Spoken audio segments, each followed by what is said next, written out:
So I'm just going to quickly show you how to animate effects with this new version of Shave. It's super simple. In fact, it probably couldn't be any simpler. So we're just going to animate a Gaussian blur.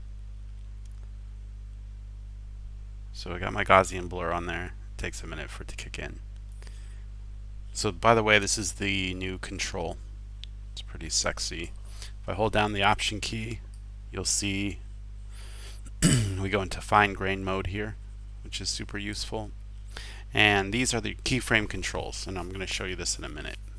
So to do like really simple, quick, fast animation, come down the corner and you're going to turn on auto keyframe. And then you're going to go to whatever point in the video that you want to change, and then change the property. So now you'll see as I scroll back in time, my blur radius is changing, and that's because it's been animated. So then I can come down here and say I want to blur out the end, right? So I'll come here. This is my keyframe control. So if I click on the gray diamond here, that's going to create a new keyframe here.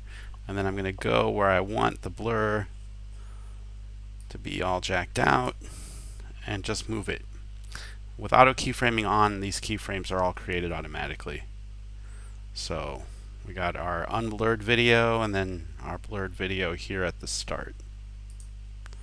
Just to play that really quick.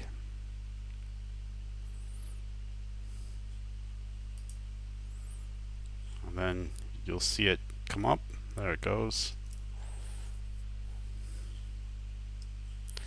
So that's animating your effect properties. You're going to want to turn auto keyframing off. Now this control here, if you've used Premiere or After Effects, should be fairly familiar to you. These white triangles let you navigate between keyframes. So if I click on this, I'll go to the next keyframe, and then the next, and then previous, previous, previous. I can change the type of keyframe. By default they're linear, but I can make them ease or hold by right-clicking and choosing something from the pop-up menu here. But by default they're linear. Now if they were ease, they're circles instead of diamonds. So that's it. That's animating effects. And by the way, this is the same system as animating transitions. So you'll see in this video right here,